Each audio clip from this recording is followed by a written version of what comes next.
പേര് സ്കൈല ബിജു. ഞാൻ തൃശ്ശൂരിൽ നിന്നുള്ള മുക്കാട്ടുകര ഇടവകയിൽ നിന്നാണ് വരുന്നത്. പരിശുദ്ധ അമ്മയ്ക്കും ദൈവകുമാരനും ആദ്യം തന്നെ എനിക്ക് തന്ന അനുഗ്രഹങ്ങൾക്ക് നന്ദി പറയുന്നു.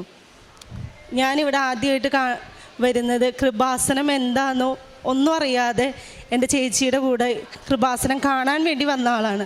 പക്ഷെ ഞാൻ തിരിച്ചു പോകുന്നത് ചേച്ചിയുടെ നിർബന്ധപ്രകാരം തന്നെ കൃപാസനത്തിൽ നിന്നും ഉടമ്പടി എടുത്തിട്ടാണ്. 2020 ഞാൻ ഉടമ്പടി എടുത്തത്. അതിൻ്റെ ഫസ്റ്റ് ഉടമ്പടിയിൽ ഞാൻ വെച്ചത് എൻ്റെ കടബാധ്യതകൾ മാറ്റിത്തരണമെന്നായിരുന്നു. 65 ലക്ഷത്തോളം മക്കളുടെ പഠനത്തിൻ്റെയും പിന്നെ ചേട്ടൻ്റെ കാലിൻ്റെ മുട്ടിൻ്റെ ഓപ്പറേഷനും ഒക്കെ ആയിട്ട് ഒരു 65 ലക്ഷത്തോളം കടം ഞങ്ങൾക്കുണ്ടായിരുന്നു. അത് എൻ്റെ ഈശോ മാതാവിനോട് ചേർന്ന് നിന്നുകൊണ്ട് ഞങ്ങൾക്ക് ഈ ആഴ്ചയിൽ ആ കടം മുഴുവൻ വീട്ടാനുള്ള കൃപ ദൈവം ഞങ്ങൾക്ക് തന്ന് ഒരു ലോട്ടറിയിലൂടെയാണ് ഞങ്ങൾക്ക് ആ കടം വീട്ടാനുള്ള എല്ലാ അനുഗ്രഹങ്ങളും തന്ന് അനുഗ്രഹിച്ചത്. പിന്നെ എനിക്ക് പള്ളിയിൽ ചെന്ന് കഴിഞ്ഞാൽ ഉറക്കം വരിക ഭയങ്കര അതായിരുന്നു. മറ്റുള്ളവർ കാണുമ്പോഴും എനിക്ക് അസ്വസ്ഥതയായിരുന്നു. പള്ളിയിലെ ഏറ്റവും മുമ്പിൽ നിന്ന് കുർബാന കാണണമെന്ന് ഞാൻ ആഗ്രഹിച്ചിരുന്നതാണ്. പക്ഷേ ഉറക്കം എന്ന ആ ഒരു ഇതുകൊണ്ട് തന്നെ ഞാൻ ഏറ്റവും ബാക്കിലാണ് പോയിരിക്കാറ്. ഒരു ദിവസം ഇടവകപ്പള്ളിയിൽ നിൽക്കുമ്പോൾ ഞാൻ ആഗ്രഹിച്ചു ഒരു ദിവസമെങ്കിലും എൻ്റെ ഇടവകപ്പള്ളിയിൽ കൊയറിൽ നിന്ന് പാടണമെന്നൊരാഗ്രഹം എനിക്കുണ്ടായിരുന്നു. അത് എൻ്റെ സ്വന്തം ഇടവകപ്പള്ളിയിലാണ് ഞാൻ ആഗ്രഹിച്ചത്. ആ മാസം തന്നെ ഈശോ എനിക്കത് സാധിച്ചു തന്നു. അപ്പോൾ എനിക്ക് തോന്നി ഈ ഉടമ്പടി എടുത്ത് എനിക്ക് എന്തുകൊണ്ട് എൻ്റെ കല്യാണം കഴിച്ച് വന്നിട്ടുള്ള ഇടവകയിൽ പാടിക്കൂടാന്ന്. ആ മാസം തന്നെ മാതൃവേദിയുടെ ഒരു പരിപാടി വന്നപ്പോൾ ഞങ്ങളുടെ അടുത്ത് പറഞ്ഞു മാതൃവേദിയിലുള്ള അമ്മമാർ വേണം പാടാൻ. ആ ആഗ്രഹവും എനിക്ക് ഈശോ സാധിച്ചു തന്നു. അങ്ങനെയാണെങ്കിൽ എനിക്ക് സ്ഥിരമായി പാടാനായിട്ട് മാതാവ് ഈ ഉടമ്പടി എടുത്ത് എനിക്കൊരു അനുഗ്രഹം തരുമോ എന്ന് ചോദിച്ച അതേ മാസത്തിൽ തന്നെ ഒരിക്കലും അവിടെ ഒരു സെലക്ഷൻ ഉണ്ടായിരുന്നില്ല. ആ സെലക്ഷനിലൂടെ തന്നെ എനിക്ക് മാതാവ് സെലക്ഷൻ തന്നു. കാശ് രൂപം കൊണ്ടാണ് ഞാൻ പാടാൻ പോയത്. എനിക്കിപ്പോൾ സ്ഥിരമായി പള്ളിയിൽ പാടാനുള്ള കൃപ ഈശോ മാതാവും തന്നു.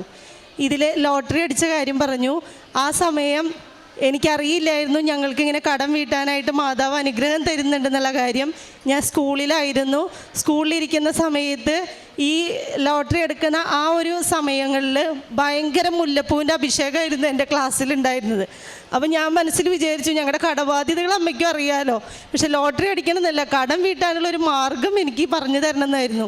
പക്ഷെ മുല്ലപ്പൂവിൻ്റെ സുഗന്ധം വന്നു തുടങ്ങിയപ്പോൾ എനിക്ക് മനസ്സിലായി മാതാവ് എനിക്ക് അടയാളം തരുന്നതാണോ എന്ന്. അപ്പം എല്ലാവരും ഓരോന്ന് പറയുന്നുണ്ടെങ്കിലും പെട്ടെന്ന് എനിക്കൊരു ഫോൺ വന്നു. കൃപാസന മാതാവിന് നന്ദി പറയാനായിട്ട് മാതാവ് നമുക്കൊരു അവസരം തന്നിട്ടുണ്ടെന്ന് പറഞ്ഞു.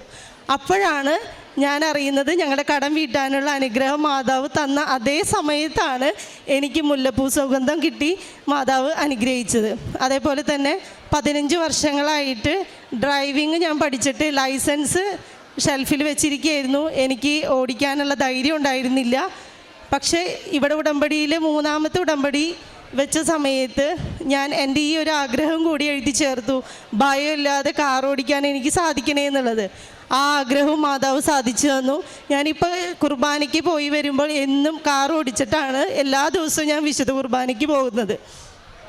പിന്നെ എൻ്റെ ചേട്ടൻ്റെ കാലും ഷുഗറിൻ്റെ ഇത് മൂലം ചൊറിഞ്ഞ് പൊട്ടുന്നൊരവസ്ഥയുണ്ടായിരുന്നു. പഴുപ്പ് വന്നിരുന്നു. അത് എങ്ങനെ ചെയ്തിട്ടും മാറുന്നുണ്ടായിരുന്നില്ല. അതിനു വേണ്ടി മരുന്ന് കഴിച്ച് ഷുഗർ കൂടിയെന്നല്ലാതെ പഴുപ്പ് മാറിയിട്ടുണ്ടായിരുന്നില്ല. ഉടമ്പടി തൈലവും കാശുരൂപവും വെച്ച് പ്രാർത്ഥിച്ചതിൻ്റെ ഫലമായിട്ട് അതിന് പൂർണ്ണമായ സൗഖ്യം മാതാവ് തന്ന് അനുഗ്രഹിച്ചു. ഇത്രയും തന്ന ദൈവകുമാരനും മാതാവിനും ഞാൻ പ്രത്യേകം നന്ദി പറയുന്നു. ഞങ്ങൾ കാരുണ്യ പ്രവർത്തികൾ ചെയ്യാറുണ്ട്. ഭക്ഷണം കൊണ്ടു കൊടുക്കും രോഗികൾക്ക്. അതേപോലെ അവിടെ ഓർഫനേജ് ഉണ്ട്. അവിടേക്ക് കുട്ടികൾക്കുള്ള ഡ്രസ്സുകളായാലും സാധനങ്ങളായാലും ഞങ്ങൾ വാങ്ങിച്ചു കൊടുക്കാറുണ്ട്. രോഗികളെ സന്ദർശിക്കാനായിട്ട് ഞങ്ങൾ ഒരുമിച്ചാണ് പോവുക. അവർക്ക് വേണ്ടി കൊന്ത ചൊല്ലി പ്രാർത്ഥിക്കാറുണ്ട്. ഞാൻ തന്നെയാണ് പ്രാർത്ഥിച്ചു തുടങ്ങിയെങ്കിലും എൻ്റെ വിശ്വാസം മാതാവിൻ്റെ ഇതിലും ചേട്ടനും കൂടി ഇപ്പം ഞങ്ങൾ ഒരുമിച്ചിരുന്നിട്ടാണ് ജപമാല കൂടുതൽ ചൊല്ലി പ്രാർത്ഥിക്കാറുള്ളത്. പിന്നെ കാരുണ്യ പ്രവർത്തികളിൽ ഇപ്പോൾ ഭക്ഷണപ്പൊതി കൊടുക്കുമ്പോൾ ഞാൻ വിചാരിക്കും നമ്മളിങ്ങനെ ചോറ് കൊടുക്കുമ്പോൾ കാരുണ്യ പ്രവൃത്തി തന്നെയാണ് ചെയ്യുന്നത്. പക്ഷെ അതിലെന്തെങ്കിലും മാറ്റം വരുത്തി ചെയ്യണമെന്ന് വിചാരിച്ച് അവസാനം ഞങ്ങൾ ചോറ് പൊതി കൊടുത്തയച്ചപ്പോൾ അതിൽ ഞങ്ങൾ കഴിച്ചു കഴിഞ്ഞാൽ അവർക്ക് ആ ഒരു നേരത്തെ ഭക്ഷണത്തിനുള്ള ഇതാ കഴിയുള്ളൂ. പക്ഷെ അവർക്ക് വേറെ എന്തെങ്കിലും ആവശ്യമുണ്ടെങ്കിൽ അത് നമുക്ക് കുറേ പേര് ചെയ്യുന്നുണ്ടായിരിക്കും. പക്ഷെ അതെനിക്ക് അറിയില്ലായിരുന്നു. പക്ഷെ അന്ന് എനിക്ക് അങ്ങനെ ഒരു തോന്നലുണ്ടായി. അവസാനം ഞങ്ങൾ ഓരോ ചോറ് പൊതി വെച്ചപ്പോഴും അതിൽ പൈസയും കൂടിയും ഇലയിൽ പൊതിഞ്ഞിട്ടാണ് ഞങ്ങൾ കവറിലാക്കി ആ ചോറിൽ വെച്ചിട്ട് പ്രാർത്ഥിച്ച് അവർക്ക് ഉപകാരത്തിലേക്ക് ആവണേ എന്നുള്ള പ്രാർത്ഥനയിലാണ് ഞങ്ങൾ ചെയ്തത്. അപ്പോൾ അതേ ആഴ്ചയിൽ തന്നെയാണ് ഞങ്ങൾക്ക് ഈ എല്ലാ അനുഗ്രഹങ്ങളും തന്ന് മാതാവ് ഞങ്ങളെ അനുഗ്രഹിച്ചത്. കർത്താവ് നമുക്ക് കുറച്ച് ചോദിക്കുമ്പോൾ അമർത്തി കുലുക്കി നിറച്ച് തരും എന്ന് പറഞ്ഞത് എൻ്റെ ഈ ഒരു അനുഭവത്തിൽ എനിക്ക് ബോധ്യമായിട്ടുള്ള കാര്യമാണ്.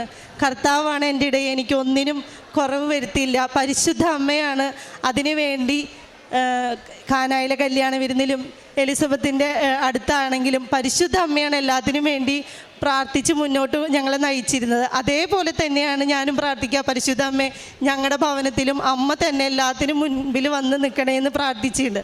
അത് അമ്മ എനിക്ക് തെളിയിച്ചു തന്നു.